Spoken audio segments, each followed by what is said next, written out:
अगर आपके बच्चे को ऑडिटरी सीकिंग है तो कुछ स्ट्रेटजीज बता रही हूँ जो कि इंशाल्लाह हेल्प करेंगी। सबसे पहले वाइट नॉइस मशीन या फिर फैंस का यूज़ करें।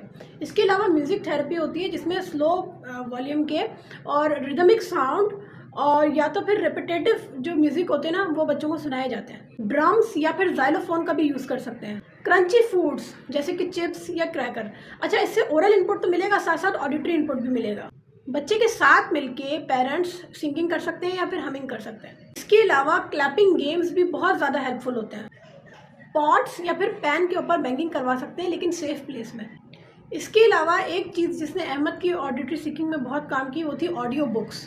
कुछ ऐसी बुक्स होती हैं जिसमें बच्चा टच करता है तो उसमें फिर वो अल्फ़ाबेट्स होते हैं, नंबर्स होते हैं, तो वो ऑडियो बुक्स भी अहमद के साथ उसने बहुत हेल्पफुल रही। और इसके अलावा स्टोरी टेलिंग, मैं अहमद को स्टोरीज सुनाती थी, अहमद सुन रहा होता था वो स्टोरीज, तो उससे भी मुझे ऐसा लगा कि ऑडिटरी सीकिंग उसकी कम हुई और प्लस उससे अंडरस्टैंडिंग बच्चे की बहुत अच्छी होती है। इसके अलावा आप लोग इको प्ले करवा सकते हैं, बोलना और फिर अपनी आवाज़ को सुनना।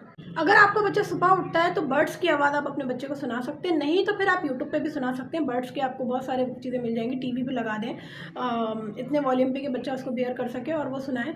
और इसके अलावा बारिश की आवाज़, हवा की आवाज़ और इसके अलावा फाउंटेन की आवाज़ और वाटरफॉल की आवाज़, ये सारी चीज़ें आपको ना कामिंग म्यूज़िक अगर आप लिखेंगे ना यूट्यूब पे तो आपको इजीली सारी चीज़ें मिल जाएंगी। अगर आपका बच्चा बेयर कर सकता है तो उसको बिजी मार्केट्स, मॉल्स या फिर आप प्लेग्राउंड में लेके जा सकते हैं, लेकिन कंट्रोल्ड एक्सपोजर देना होगा। ये ना हो कि बच्चा ओवरवेल्म्ड हो जाए। ऐसा होता है कि कभी कभी स्टार्टिंग में तो बच्चे सही रहते हैं, लेकिन जब ज़्यादा टाइम स्पेंड कर देते हैं ना तो सेंसरी इनपुट हर तरफ से मिल रहा होता है तो वो बच्चा ओवरलोड में चले जाता है। तो ये भी आपको एक कंट्रोल एक्सपोजर देना होगा। एक और चीज़ जो अहमद की बहुत ज़्यादा उसने हेल्प की वो ये थी कि राइस और बीन्स का मैंने एक कंटेनर बना लिया था और वैसे भी टेक्सचर मैं अहमद को बॉडी पे देती थी, उसको मैं सेंसरी टेक्सचर बाद देती थी, तो वो एक तरह से टेक्टाइल भी देता था और दूसरा जब वो खेल रहा होता था ना तो वो अपने हाथ से इस तरह से राइस और बीन्स को गिराता था, तो उससे ना आवाज़ क्रिएट होती है, साउंड क्रिएट होता है। तो वो भी ऑडिटरी सीकिंग में बहुत ज़्यादा हेल्पफुल होता है और वो इनपुट अगर मिल जाए तो बच्चों की ऑडिटरी सीकिंग काफ़ी हद तक कम हो जाती है।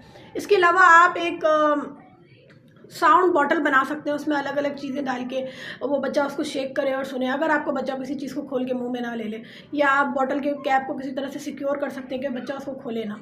पेपर को क्रिंकलिंग करना या फिर बबल रैप। बबल रैप तो ऑडिटरी सीकिंग के लिए बहुत अच्छा होता है। एक तो बबल रैप अगर आपको कहीं मिल जाए तो आप उसमें बच्चे को वॉक भी करवा सकते हैं, तो वो टेक्टाइल इनपुट भी बच्चे को मिलेगा, ठीक है। प्लस आप बबल रैप बच्चे को अगर हाथ में भी देंगे, हाथ में भी टेक्टाइल मिलेगा और साथ में जो उसमें से वो जो वॉल्यूम क्रिएट होता है ना, जब वो बबल्स फटते हैं सारे, तो वो जो है ना बबल रैप बच्चों के लिए बहुत अच्छा होता है। एक तो ऑडिटरी के लिए भी, दूसरा टेक्टाइल इनपुट उससे बहुत अच्छा मिलता है।